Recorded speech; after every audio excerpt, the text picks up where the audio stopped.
tous. On reconnaît le bonheur au bruit qu'il fait en partant, dit-on, on pourrait en dire autant de la paix. Alors peut-être que depuis 30 ans, on a profité de la paix sans vraiment s'en rendre compte, sans en profiter pleinement, sans rendre grâce pour cette parenthèse. Bonjour François Hesbourg. Bonjour.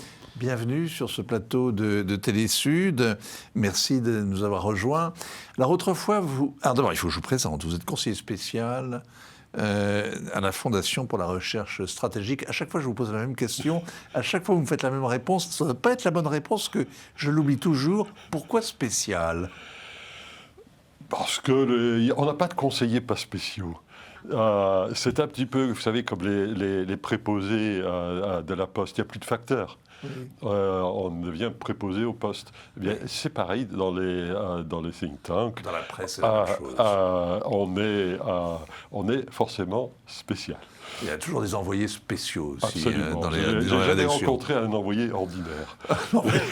C'est pareil pour les diplomates d'ailleurs. Alors, autrefois, vous pilotiez des livres blancs sur la défense que commandaient les présidents de la République, que lisaient les ministres, qu'étudiaient les généraux et les dirigeants. C'est ce qu'on se dit. Hein. Oui, c'est ce qu'on espère en les écrivant, en tout cas en les pilotant. Maintenant, vous faites exactement le contraire, c'est-à-dire que vous écrivez seul, pour le plus grand nombre, et ce ne sont pas des livres blancs, ce sont plutôt des livres sombres. Retour de la guerre, c'est votre dernier ouvrage publié chez Odile Jacob, qui est résolument pessimiste. Le retour de la guerre, elle était partie ? Elle était partie, honnêtement. Quels que soient les indicateurs, que ce soit le nombre de gens qui sont tués par la violence collective, que ce soit le nombre de conflits, que ce soit l'ampleur individuelle de chaque conflit. Les guerres préventives, c'était pour rire. La guerre au terrorisme, c'est... C'est des choses, bien sûr, très sérieuses. Et le terrorisme était et demeure un défi majeur, mais à l'aune des temps historiques. Et je n'ai d'ailleurs pas cessé de l'écrire au moment des attaques terroristes elles-mêmes.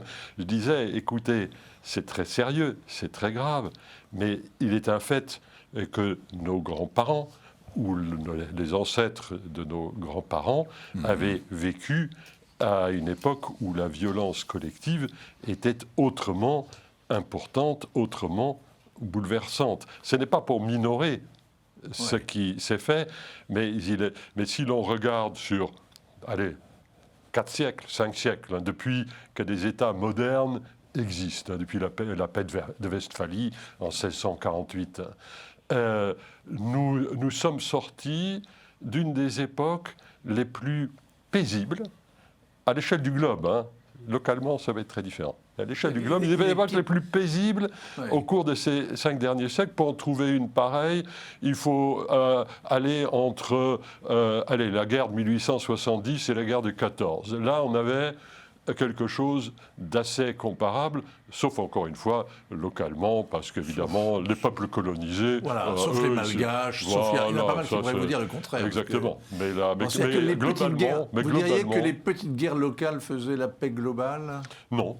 Et ce n'est pas parce qu'il y avait des guerres locales qu'on a eu la paix globale. Hein. Ça, c'est malheureusement pas. Et je dirais, et le fait est que les guerres du Moyen-Orient, nous sont revenues en ricochet sous forme d'attaques terroristes sur notre propre territoire et contre nos propres populations. Donc les guerres locales ont plutôt généré le contraire d'une pacification plus large. Alors, on a compris, le Bataclan, c'est un carnage, mais c'est pas Verdun. Vous vous intéressez aux menaces nouvelles, notamment à la crise environnementale, je vais y arriver. C'est la COP26 en ce moment, on va en parler un instant. Vous pensez qu'elle peut amener à des conflits nouveaux ? Oui, la réponse courte est oui. La réponse un peu plus longue, c'est que ce n'est pas forcément... les conflits tels qu'ils ont été scénarisés jusqu'à présent. Jusqu'à présent, on a dit, d'ailleurs pas pas forcément à tort, que le réchauffement climatique allait donner une incitation plus forte aux courants migratoires et provoquerait des conflits locaux ou régionaux plus importants et que du coup, il y aurait une déstabilisation plus importante que naguère. Je dis peut-être. Parce que lorsque les gens disent « Ah oui, mais la Syrie, c'est pas la faute à Bachar, c'est la faute au réchauffement climatique », non. L'ordre des facteurs n'est pas celui-là. Oui. Il peut être commode de dédouaner la responsabilité humaine en chargeant la responsabilité climatique. Mais déjà dans les années 80, la Syrie était une pomme de disque, était un bubon dans la région. Et à l'époque, on parlait du refroidissement climatique. Bien sûr. Donc ce n'est pas de ça dont je parle. Ce dont je parle, c'est ce qui se passe lorsque il y aura eu, et il y en aura, et très vraisemblablement dans la décennie dans laquelle nous nous trouvons, des événements climatiques qui commencent à provoquer de très nombreux morts, mais très nombreux. Du genre, on dépasse les 50 degrés centigrades avec 70 ou 80% d'humidité dans la vallée du Gange, et vous vous retrouvez très rapidement, parce que l'être humain ne peut pas supporter ce type de situation, sauf à être dans une pièce climatisée, et ça suppose que l'électricité fonctionne. Il ne peut pas supporter ça pendant plus de quelques heures. Vous vous retrouvez tout d'un coup avec 20 ou 25 millions de morts. C'est malheureusement un scénario parfaitement vraisemblable, et tout aussi probable, plausible, que des scénarios du style inondation massive le long de la côte est américaine ou de la côte est chinoise. Alors, quand on a 25 millions de morts dans la vallée du Gange, on bombarde le Pakistan ? Non, on s'énerve à Delhi sur le thème la politique chinoise en matière de centrales au charbon est encore plus horrible que la nôtre. Et là, comme la Chine ne veut pas nous suivre dans nos propositions supposées, là je me projette 10 ans, je me projette dans 5 ou 10 ans, les Chinois refusent de modérer leurs élans en la matière, ce n'est pas supportable, et effectivement on entre dans une période de conflit. Alors mais vous imaginez un conflit, par exemple, entre l'Argentine et le Brésil, l'Argentine reprochant au Brésil de déforester l'Amazonie. Oui. Vous imaginez ça? Ah non, c'est pas plus difficile à imaginer. Alors qu'on est dans une période où on voit les nations au contraire se réaffirmer. Je réponds. Oui. Ce n'est pas plus difficile à imaginer que des conflits pour l'accès aux matières premières. Alors, depuis des dizaines d'années, on dit « Ah, il y a la guerre du pétrole, ceci, la guerre des minerais stratégiques, cela, en Afrique, au Moyen-Orient, et ainsi de suite. » C'est d'ailleurs moins vrai qu'on le dit parfois, mais ça existe quand même réellement. Ce sont les mêmes logiques qui jouent lorsqu'il s'agit de prévenir des catastrophes climatiques. Et parler de l'Inde et du Pakistan, tiens, l'Inde et le Pakistan, jusqu'à présent, sont arrivés à peu près à s'entendre sur la gestion des eaux communes de l'Indus, du bassin de l'Indus. Il est très facile d'imaginer qu'ils n'arrivent plus à s'entendre. Et à ce moment-là, qu'est-ce que vous avez ? Vous avez un aliment supplémentaire qui s'ajoute aux autres aliments de guerre entre ces deux pays qui se sont quand même tapés dessus 4 fois en l'espace de 50 ans. Non. La COP26, c'est quand même sérieux. On va parler du Covid quand même un instant, parce que vous dites, en fait, dans votre ouvrage, Retour de la guerre, chez Odile Jacob, vous dites que le Covid, c'est pas tellement qu'il a révélé, il a accéléré, en fait, les choses. Et le risque. Ouais. C'est exactement ce qui s'est passé. Ce n'est pas que la Covid provoque en soi conflits et guerres. Ça, pour l'instant, je n'en vois aucun signe. Par contre, la montée en puissance de la Chine, l'affirmation de la puissance chinoise, pour des raisons d'ailleurs très largement politique intérieure, comme si souvent en politique étrangère, c'est la politique intérieure qu'il faut regarder. La Covid a mis au défi la capacité du Parti communiste chinois à redémontrer, comme il doit le faire périodiquement, sa légitimité. Et il a réussi. Et le problème, c'est que vous avez essayé d'aller à Pékin récemment. Ça fait 2 ans que le président Xi n'est pas sorti Oui. de la cité C'est une interdite. très belle réussite. Ça fait... Attendez. Il ne peut même pas sortir de chez lui. Il n'est pas sorti de chez lui depuis 2 ans. Oui. Les étrangers ont beaucoup de mal, effectivement, à aller à Pékin, où il faut passer Et les par Chinois des aussi, semaines. d'ailleurs. Il ne faut pas être expatrié chinois en ce moment. Oui. Il faut des semaines de quarantaine avant de réintégrer son chez-soi. Quarantaine carcérale. Oui. 3 semaines dans un hôtel. Dans une prison. Sans sortir de sa chambre. Et après 15 jours de plus, à Pékin, si on est étranger. Bien ça. Ouais, c'est bien ça. Mais à ce prix-là, les Chinois restent chez eux, mais au moins, ils protègent leur population. Alors qu'en Europe, on a vu pas de masque, pas de vaccin. Vous avez vu, oui, le problème de la Covid, c'est que c'est une pandémie qui ne se juge pas sur une journée X ou une journée Y. C'est une pandémie qui se déroule encore à l'heure actuelle. Demandez aux Russes si la pandémie est terminée. Elle vient à peine de commencer à Moscou. S'agissant de la Chine, vous avez vu le taux de croissance de la Chine au cours du trimestre qui vient de s'écouler. D'un trimestre à l'autre, suivant les estimations, parce que le gouvernement chinois ne donne pas des statistiques trimestre sur trimestre, il donne des statistiques année sur année, trimestre sur année. C'est entre moins 0,1 et plus 2%. Avec ça, la Chine, elle ne marche pas. Non, il faut 7 à 8%. Il faut 7 à 8%. Et sur l'année, alors là, pour prendre les statistiques du gouvernement chinois, on est à 4,9%. Et le zéro Covid, en plus, ne marche pas. C'est-à-dire, la Chine croyait, comme l'Australie, comme la Nouvelle-Zélande, comme la Corée du Sud, comme Taïwan, avoir surmonté. et croyait avoir réussi le zéro Covid. C'est une très belle ambition. C'est-à-dire, en fait, empêcher le microbe de circuler dans sa propre société. Les pays qui viennent de citer ont renoncé. Le Vietnam, l'Australie, ils sont maintenant, ils sont comme nous, si je puis dire, en ce qui concerne la cinématique du virus. La Chine a tout misé sur le zéro Covid. Le Parti communiste chinois a bâti un récit de la victoire. Parce que vous parliez, ils ont réussi. Ben oui, ils ont bâti un récit de la victoire dès le printemps de l'année 2020. Ben, le problème, c'est que la pandémie, elle ne circule pas au rythme de la propagande du gouvernement chinois, pas plus que de tout autre gouvernement.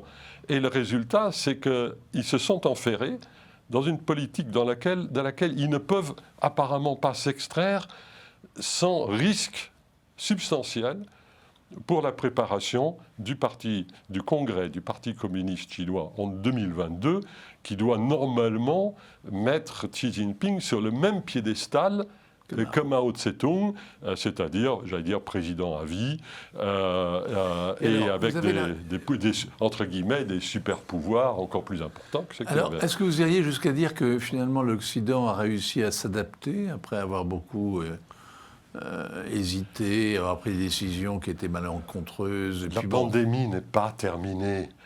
Il ne faut pas juger comme si on pouvait tirer un bilan d'ensemble. Par contre, ce que l'on est en droit, ce que l'on est en droit de dire, que la courbe d'apprentissage des Européens de l'Ouest par rapport au virus, par rapport auquel tout le monde ignorait tout au départ. La Terre entière se trouvait dans une situation d'ignorance comparable. Les Européens, après des débuts très très chaotiques, et y compris au plan collectif, l'épisode des vaccins et tout ça, sans parler de l'épisode des masques et tutti quanti, je veux dire, lorsque je me contemple, je me désole, lorsque je me compare, je me console. François Hesbourg, vous êtes un des très rares penseurs à avoir envisagé ce type d'épidémie, et au début, quand est apparu le Covid, vous étiez atterré, mais en même temps, vous étiez, au moins vous disposiez des outils intellectuels pour décrypter ce qui se passait sous vos yeux. Est-ce que vous diriez, 2 ans après, que le Covid a augmenté les risques de guerre, puisque vous nous parlez de la retour de la guerre ? La pandémie et la façon dont on a été géré a accru le risque de guerre.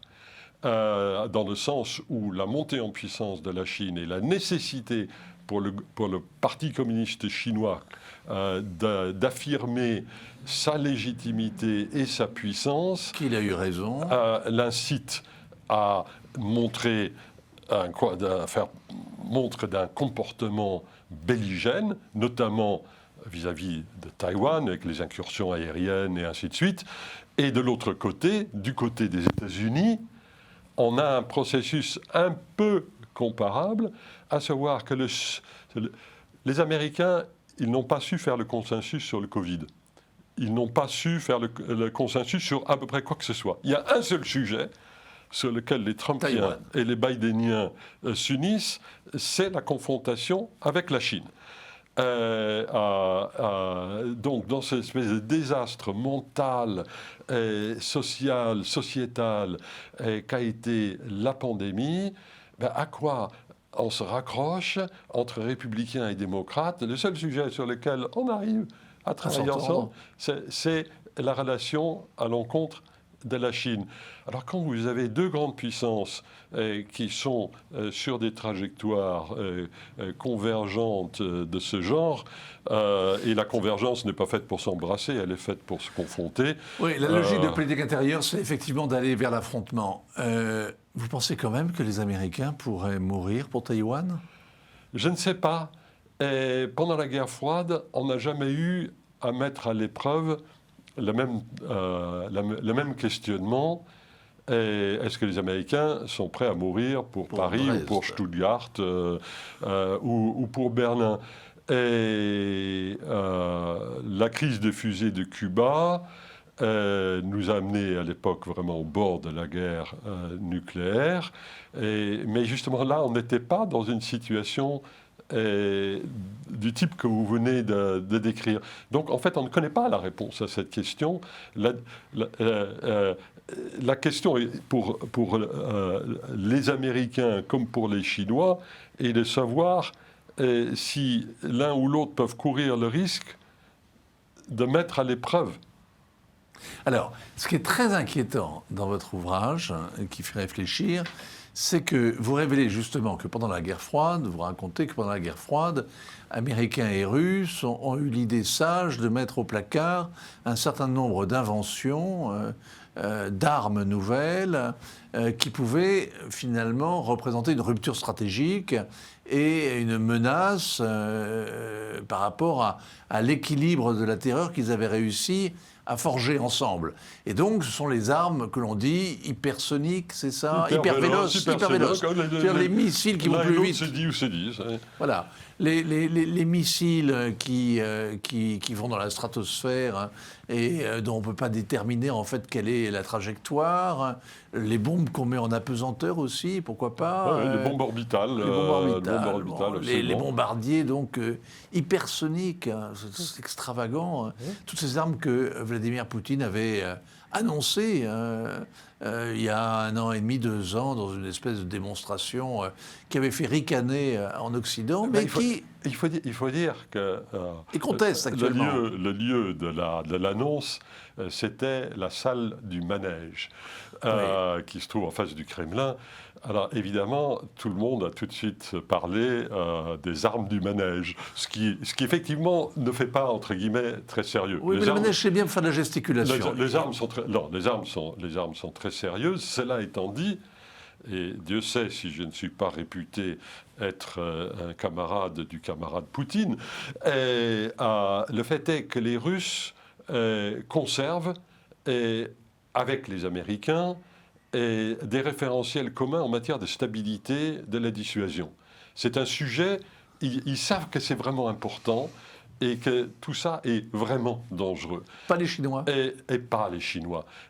Lorsque Poutine et Biden se sont rencontrés à Genève, de quoi ils parlent? Ils ont passé les 3/4 de leur temps à parler de stabilité stratégique. Et stabilité stratégique, c'est un langage pour dire leur relation nucléaire mutuelle. D'où la prolongation des accords existants dans le domaine des armes nucléaires stratégiques et la mise en route de nouveaux pourparlers sur la stabilité stratégique. Donc il y a encore quelque part une règle du jeu. Ouais. Mais du côté chinois, il n'y en a aucune. Alors, du côté chinois, il y a un proverbe en Chine qui dit « qui tient le haut tient le bas ». Ça date de la cité interdite où il n'y avait pas un seul immeuble qui devait dépasser les toits de la cité interdite d'ailleurs.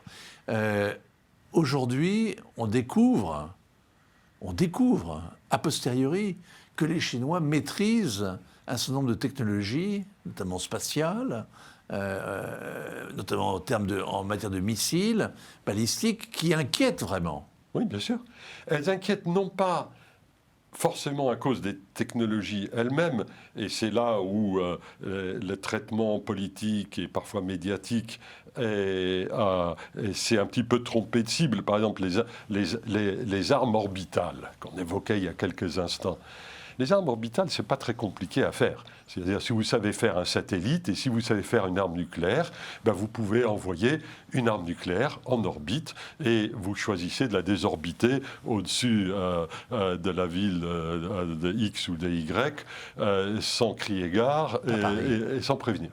Ça, Khrouchtchev avait lancé un grand programme en Union soviétique à l'époque. Reagan, la guerre des étoiles, il y a non 60 ans, il y a 60 ans que les Chinois sachent faire la même chose aujourd'hui n'est pas en soi consternant. Ce qui est consternant, c'est de vouloir déployer ce type d'armes. Parce que qu'est-ce que provoque ce type d'armes ? C'est que le pays qui peut estimer être mis à risque, il a une incitation à tirer le premier.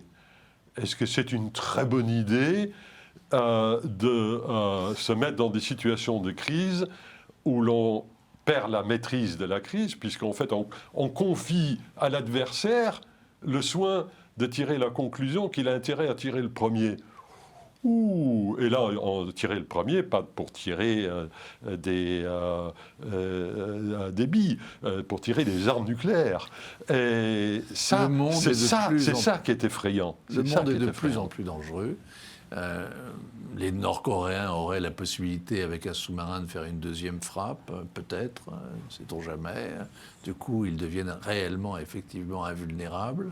Oui. Les Chinois, donc, jouent avec des allumettes au milieu d'un baril de poudre. Le monde fait peur, et le retour de la guerre, si jamais elle a lieu, sera évidemment effarant, parce que la prochaine guerre sera, selon vous, plus meurtrière que les précédentes.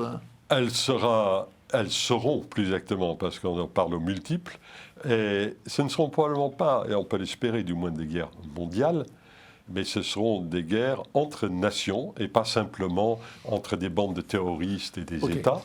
D'accord. Et donc des guerres meurtrières, oui. Alors, vous parliez tout à l'heure du manque de climatisation dans une grande ville indienne. Il n'y a pas besoin, à vrai dire, de réchauffement climatique. Il suffit d'avoir de bons hackers et de faire une bonne cyberguerre. Absolument. Ça, c'est l'autre menace. Et vous avez raison de le souligner, parce que on a parlé d'un bout de l'échelle, les armes hypervéloces, les nouvelles armes nucléaires en orbite ou que sais-je. Et à l'autre bout de l'échelle, vous avez la cyberguerre. Alors la cyberguerre, elle se déroule, si je puis dire, tous les jours. C'est l'hôpital de telle ou telle ville française qui est rançonné par des gens plus ou moins accointés, soit des groupes criminels, soit à tel ou tel État qui a besoin de se trouver des sous, la Corée du Nord étant souvent citée. Mais le problème, c'est que la cyberguerre, tant qu'elle ne tue personne, ou de façon peu spectaculaire, entre guillemets, on vit avec. Le problème, c'est que ça dérapera à un moment donné ou à un autre, et notamment dans le type de circonstances que vous évoquiez, s'agissant par exemple d'un réseau électrique dans une zone climatiquement extrêmement sensible. Et ce n'est pas de la science-fiction, parce que et les Russes et les Ukrainiens ont joué. S'y entraînent. S'y sont entraînés. Les Ukrainiens s'étaient débrouillés pour faire sauter le réseau électrique desservant la Crimée il y a 2 ou 3 ans. Et la Russie a fait de même dans telle ou telle partie d'Ukraine continentale. Et donc on s'entraîne.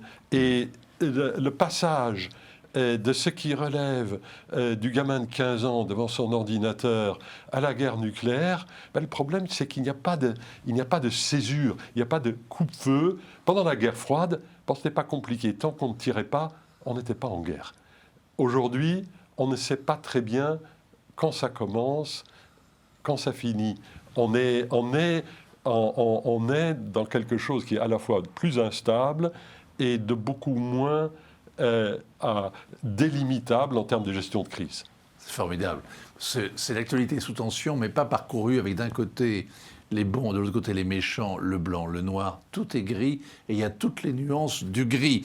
Le retour de la guerre de François Hesbourg, audition Odile Jacob. Merci de venir nous le présenter. On a froid, c'est bon. C'est par rapport au réchauffement. Ainsi va le monde. Rendez-vous la semaine prochaine, même lieu, même heure.